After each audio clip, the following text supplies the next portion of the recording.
What's up, everybody? Welcome back to episode 5, part 3 of the Sermon on the Mount. And I have none other than Clay Badalak again with me. Welcome to Sons of the Lamb.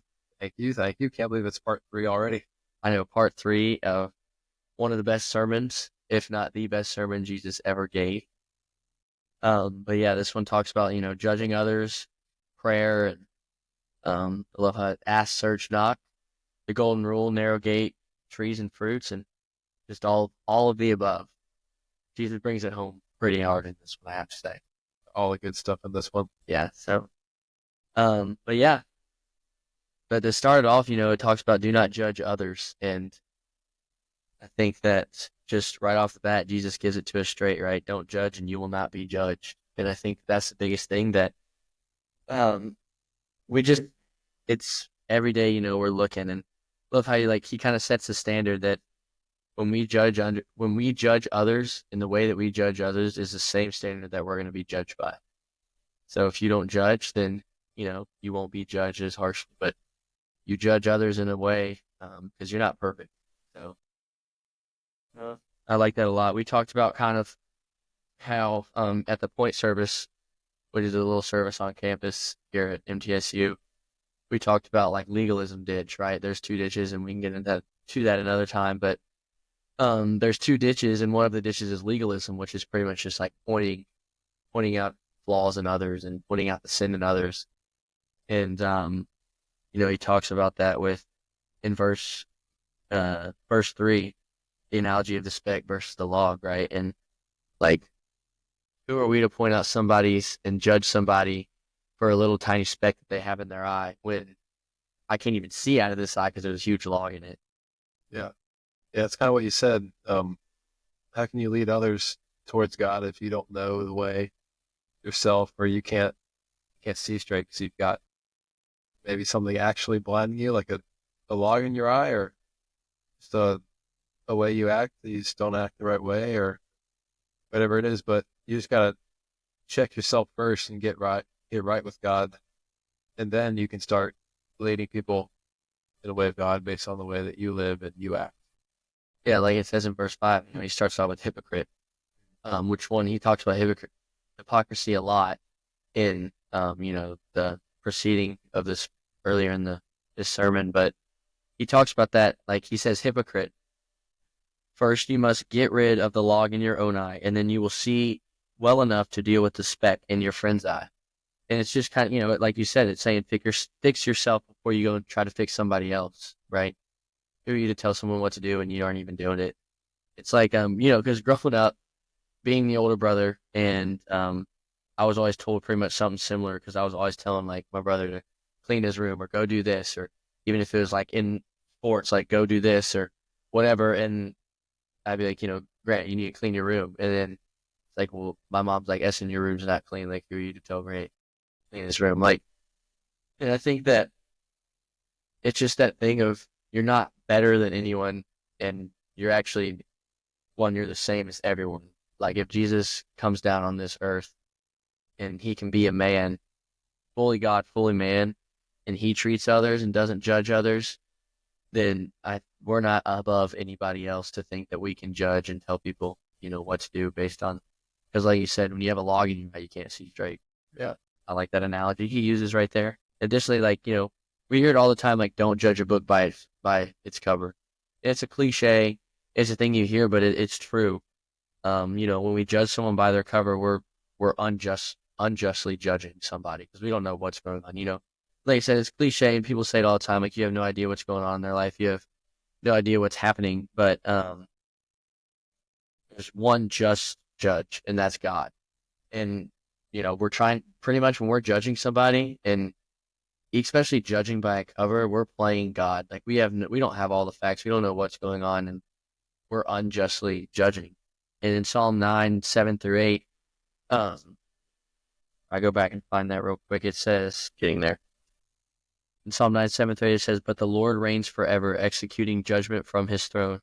He will judge the world with justice and rule the nations with fairness. Like, we're so unfair because we have our own beliefs and we have our own way of life. We're an unjust judge, and God's the only judge. He knows no sin. So when he judges, he has no speck, no log, nothing in his eye. He has clear vision. And when we judge, we have the blurriest vision probably ever. Yeah, he is the righteous one. He knows everything, and we know very little compared to him. We don't know, like you said, what that person's going through, what causes them to think and act the way they do. And if we are quick to judge that, then that's just not how it's supposed to be. You're supposed to like just give people mercy and not be so hard on them because you don't know maybe what they're going through. They could be going through a tough time and are just acting the way that they think they should act. And yeah, just have mercy on people. And it's hard to not judge because we're human. And Yeah, I think that's perfect. You just gotta have mercy. I mean, yeah, at the end of the day, we're gonna judge people, right? But you just gotta ask for forgiveness. But I think, like you said, like you just gotta have mercy and understand that everyone's got something going on, got their own problems. But verse 6, I'm just gonna read it out. This is very confusing, and it says, "Don't waste what is holy on people who are unholy. Don't throw your pearls to the pigs; they will trample the pearls and then turn and attack you."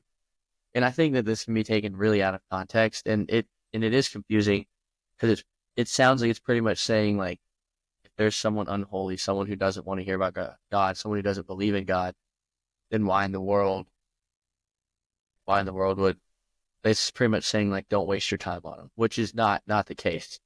And that's what it sounds like, and it is tough, but I had to do some research on it too because it is confusing because it is, to me at first glance, it looks like don't waste your time on useless people, honestly.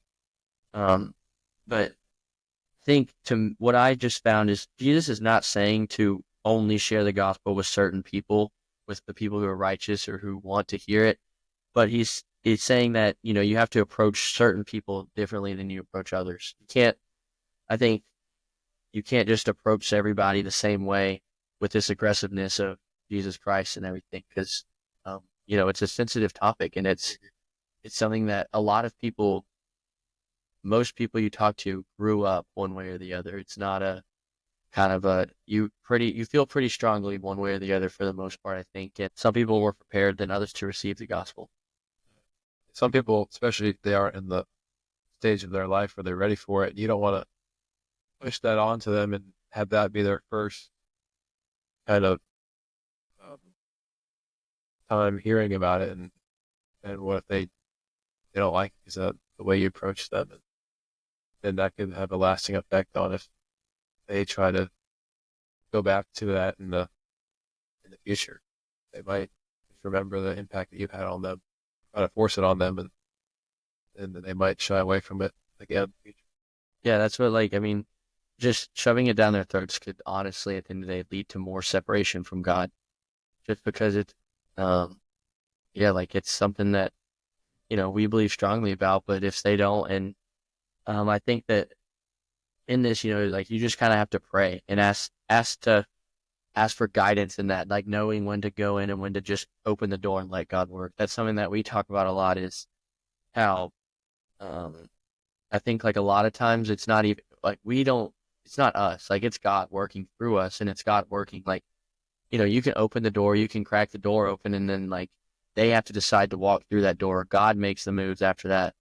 It's almost like you're kind of giving them this little drop, this kind of a nudge to be like, hey, look at this. And then once that door is cracked open, God does the rest and pushes them. And, like you could have started that, but by yourself, you're not going to be able to make this change. And I think we talked about this Monday a little bit with one of our friends who was actually asking this question about how to approach somebody.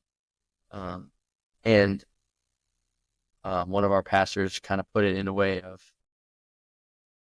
you don't have to just bring up Jesus all the time. It's kind of like in missions. Like when you go on missions, like in other countries, third world countries and stuff, you can't just go over there and day one be like, all right, here's Jesus. This is the guy. He saved you. Like, this is what you need to know. They're going to, one, like, for example, one of my friends I knew went to Papua New Guinea, and he went over there and he said that he didn't even preach the gospel or talk about the Bible or anything at all when he was over there for a couple months, because you can't just go and like he was saying like they serve like a bunch of different gods.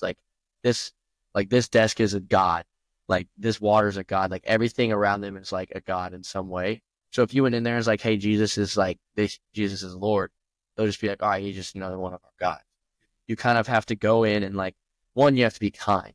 That's what we were told on Monday talking about it, is like you have to show kindness, show God through you, but you don't even have to bring up Jesus. You don't have to bring up God.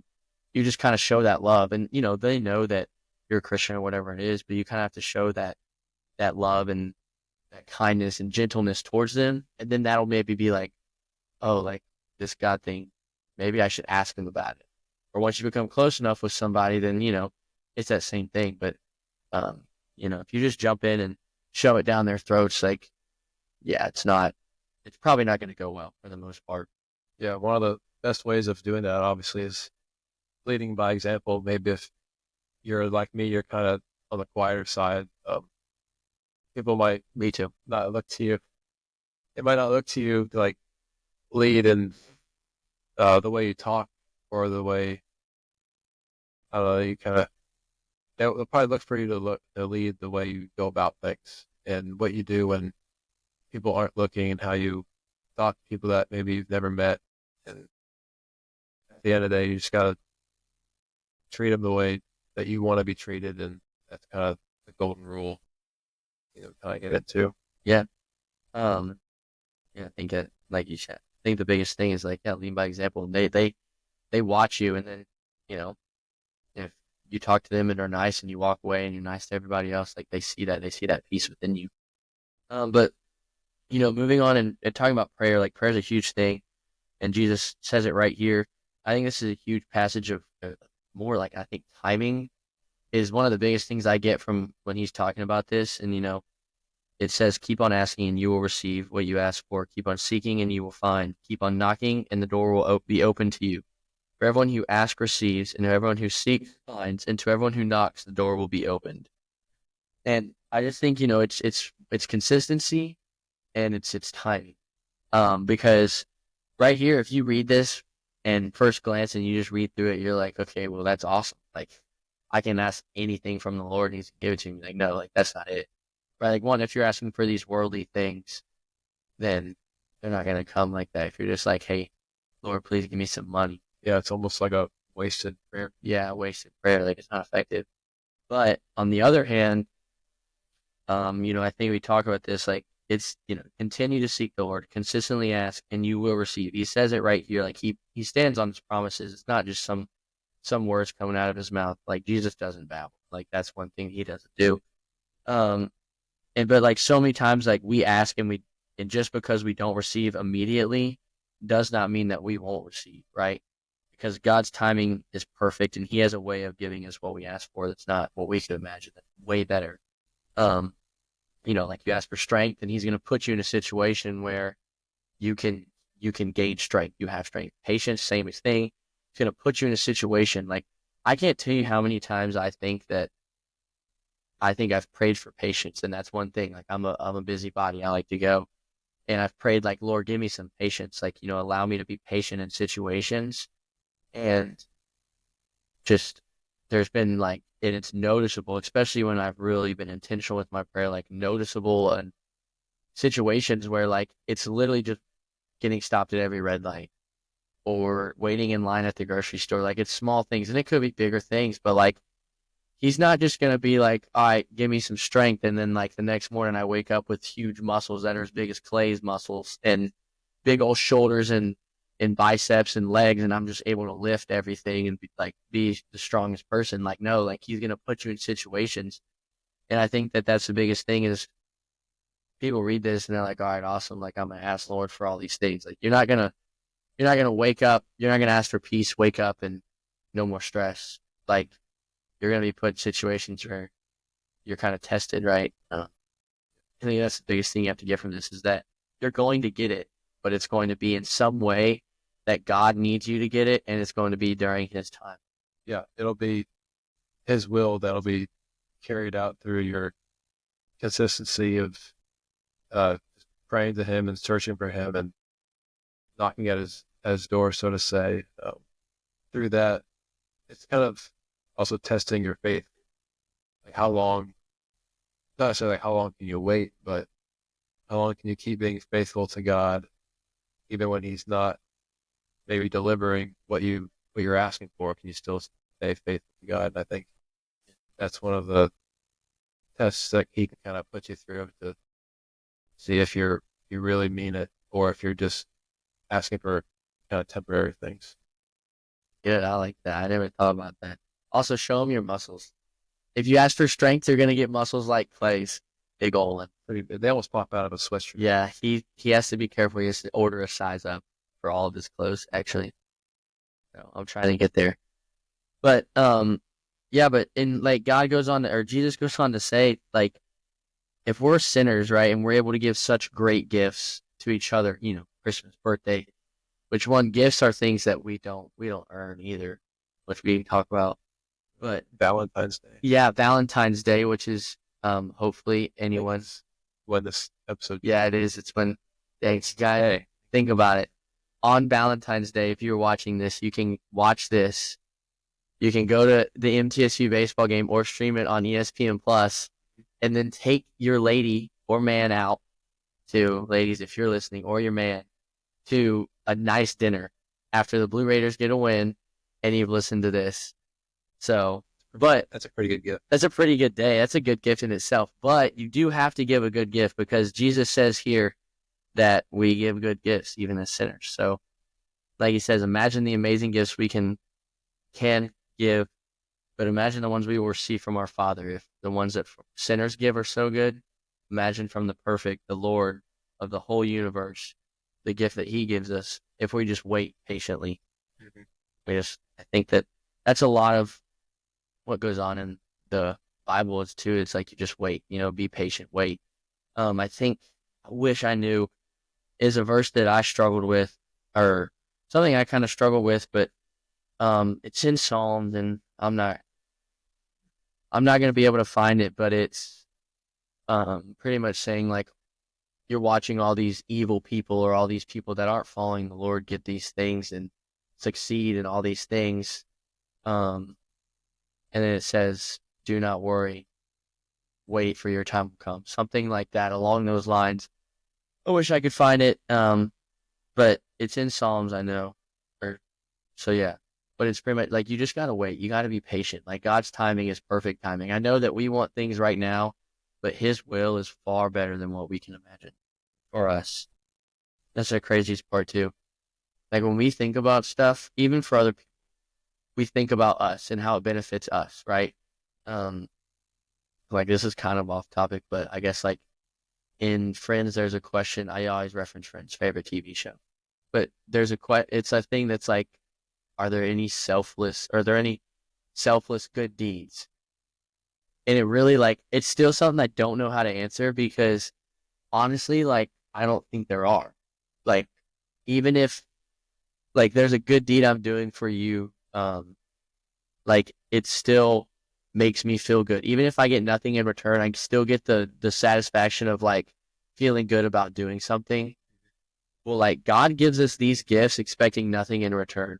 And like His timing and His will has nothing to do with Him.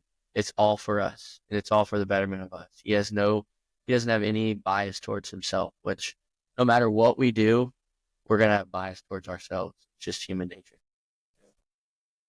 Yeah, it's always kind of, what can I do for this person so that it'll make me look good, look like this. Yeah, exactly.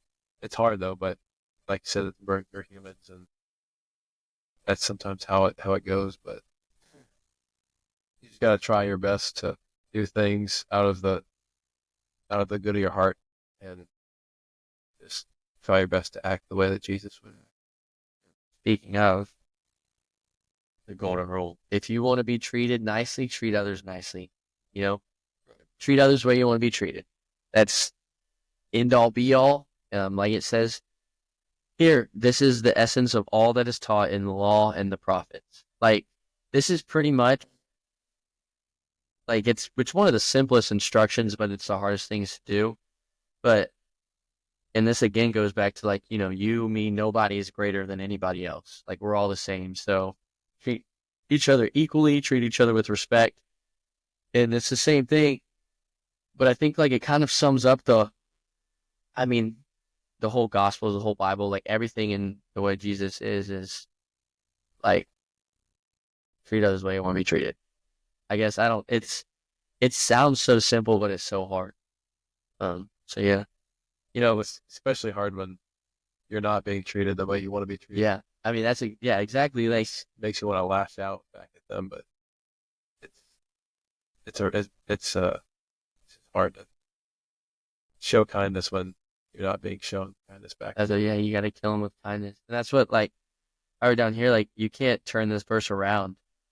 Like, you can't treat somebody wrong who treats you wrong. That's not what this means, It doesn't mean that just because somebody treats you wrong, you must treat them in the same way. You still don't want to be treated wrong. So you have to treat that person with kindness again, And I think at the end of the day, like, that kind of too is, you must kill them with kindness because that's how we want to be treated. No matter how they are treating us, you want to be treated with gentleness, with kindness, with love. And like you said, you just got to live like Jesus. I don't know. Like it's one verse, but it's so simple and so powerful at the same time because it pretty much sums up whatever. Yeah, there's a lot to it in that one verse, but it's really just it's one verse, but it's how you should be living your life. And we go here and we talk about the narrow gate. We've talked about this before in one of our episodes, episode 2. But Clay was not on, so Clay might have some other stuff for us if about the narrow gate, which it's a good topic. Yeah, I mean, I kind of wrote down. It's a little further down in this one. I think it's verse 21. Not everyone who says to me, "Lord, Lord," will enter the kingdom of heaven, but only the one who does the will of my Father in heaven. And I kind of got from that like the only way to enter the kingdom of heaven is by doing the will of God. And just claiming that Jesus is your Lord it's not enough. It matters how you act when people aren't around you, when you're alone. You can't just praise God in public and then do anything but praise God later. Yeah. It's got to go both ways. Well, it's the road less traveled too, and it's the sweetest reward at the end of it. But people don't really travel the road long enough to get there. That reward. Yeah.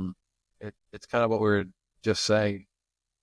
Kind of like treat others how you want to be treated if you're acting one way towards them, but when you're not around them, you're kind of cursing behind their back. Yeah, that's not really how I want people talking about behind my back. Yeah, it's again like hypocrisy, and it's just I think at the end of the day too, like when we talked about the narrow gate a couple episodes ago, we talked about it at one of our services, but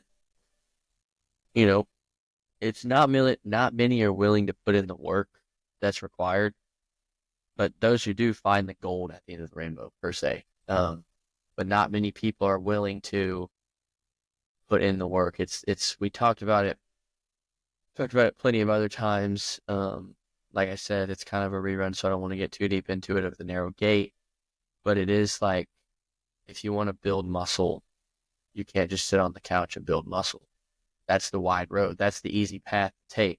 If you want to build muscle, you have to go on a diet. You have to work out. You have to sleep right. You have to eat right, drink right, do all these things, and you have to put in the work. And it's tough, but at the end of it, do you build that muscle, right? Like if you stay consistent in that.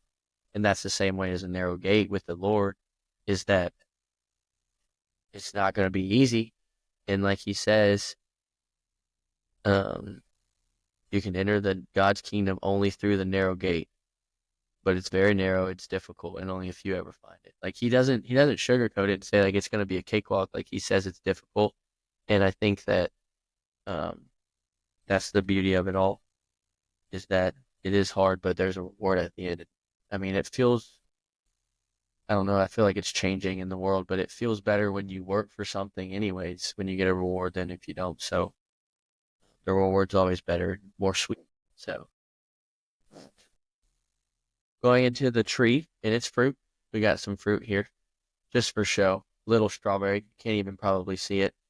The tiny one, and a banana, courtesy of roommate Jared Vitato, because I need to go to the grocery store. Thank you, Jared. Yeah, thank you, Jared. He hopefully needs to be on one of these podcasts soon, but I do need to go to the grocery store, so that's why we have his fruit here instead. It's gonna scare the banana's gonna fall. But pretty much Jesus is saying here, like, he starts off with, beware of false prophets who come disguised as harmless sheep, but are really vicious wolves. You can identify them by their fruit, that is, by the way they act. Can you pick grapes from thorn bushes or figs from thistles? A good tree produces good fruit, and a bad tree produces bad fruit. Really lost where I was. So every tree that does not produce good fruit is chopped up and thrown into the fire. Yes, just as you can identify a tree by its fruit, you can identify people by their actions. And I think that, you can tell someone by their fruits, which are their actions. You can't fake it. Like a good tree can't produce bad fruits. Like it can't fake it. A bad tree that's old and dying and withering down in like the world, it's not producing good fruits. Like you can't fake it. There's no like, you can tell deep down. Like you might put a mask on, you might cover it up. It's kind of like a McDonald's cheeseburger, if you think about it. You take a picture. I just thought about this. This is off the top of the head. But like the commercials look way better. And this is all food. That is true. The commercials look way better than the actual food because it's fake though. It's like not even like have you seen those? It's like styrofoam and like it's not even like real food. Like it's like actually just for pictures. I think my favorite is when they put like another brand in black and white and it just looks terrible. Yeah. It looks old and worn out and stale, and it gets sat next to theirs and it looks all good. But then when you go down and you actually get into it and you pick a fruit off of that tree, you go into McDonald's and eat, it's like, ooh, this is kind of gross. And it's the same thing with a tree and its fruit and how, like Clay looks all nice and like put together right now. Like he looks good. Like he's on this podcast, but like in his everyday life, like I see his actions and it's like, he's not producing good fruit. Like, you can put on a show, but, yeah, I think that's the biggest thing. Like you can't fake it. It's right here. A good tree produces good fruit and a bad tree produces bad fruit. I think at the end of the day, you have to examine yourself and, not everyone who follows Christ has a heart for Christ. Like every tree wants to produce good fruit and every person wants to be a good person. But, are you actually producing that good fruit? And, I think that you have to stay rooted in him and Jesus. He's our soil. In John 15:5, in John 15, just 1, it says, Jesus, the true vine. I am the true grapevine, and my Father is the gardener. He cuts off every branch of mine that doesn't produce fruit, and he prunes the branches that do bear fruit, so they will produce even more. You've already been pruned and purified by the message I have given you. Remain in me, and I'll remain in you. For a branch cannot produce fruit if it is severed from the vine, and you cannot be fruitful unless you remain to me. Yes, I am the vine, you are the branches, and those who remain in me, and I in them will produce much fruit, and apart from me, you can do nothing. It puts it perfectly right there, right? Like, 1, we have to stay rooted in him. That's the only way we can produce good fruit. Like, he's our soil, he's our water. Like, he's what we grow on. But then we're also called to produce more fruit and grow and, spread our seed and tell everybody about this, right? Like, we're not supposed to produce fruit like a tree that produces fruit or a peach or whatever. It produces that fruit, but when it, it also sends seeds down and grows out new trees around it. You can't just produce good fruit and then once you die, like you're done, like that's it. You didn't make any impact. And that's what Jesus says in John 15. Yeah, and I think you can kind of tie that into being around a godly community. Like you said, a good tree produces good fruit, but it also matters, is there good soil around it so it can produce and prosper more fruit. No matters who we're hanging around. If the crowd you're hanging around with is not going to help you grow closer to God, then you're probably not going to live to the best of your abilities and praising God and spreading the word. Yeah. It kind of matters who you're around too. Yeah, and I think I saw a video the other day of like some dude was doing an experiment, and it was a moldy strawberry, and he put this moldy strawberry near this right next to like touching this super fresh, red, bright strawberry, and it was in like 3, 4 days maybe. The was all white and moldy, and it's like you said, it's who you surround yourself with, and um, you know, you want that bright strawberry to go and make the moldy one not moldy.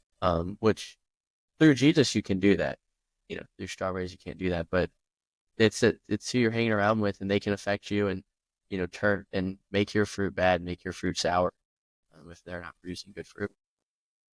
But yeah, and then we mentioned about this in verses 21 to 23, but and we've talked about this some in the narrow gate, but this is Jesus leads us right into quite possibly one of the most frightening verses in all of the Gospels, I think.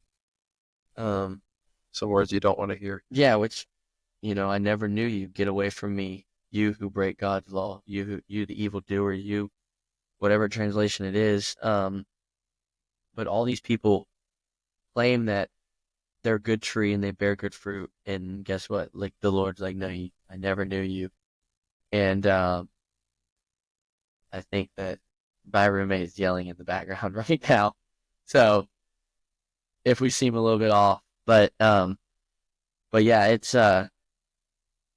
this is one of the scariest verses, and I think the biggest thing is it's not about what we do on this earth, but about who we do it for.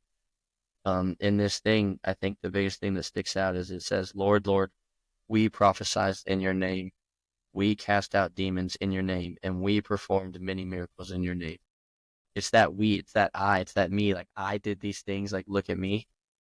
And yeah, it's looking for that self-righteousness. Yeah, that's exactly what it is. Yeah, that's perfectly put. It's that self-righteousness of, like, yeah. It's kind of what we said earlier. It's kind of doing the good deeds for yourself and not for the glory of God. Yeah. You want other people to see you doing these when it really should be you doing these things for God.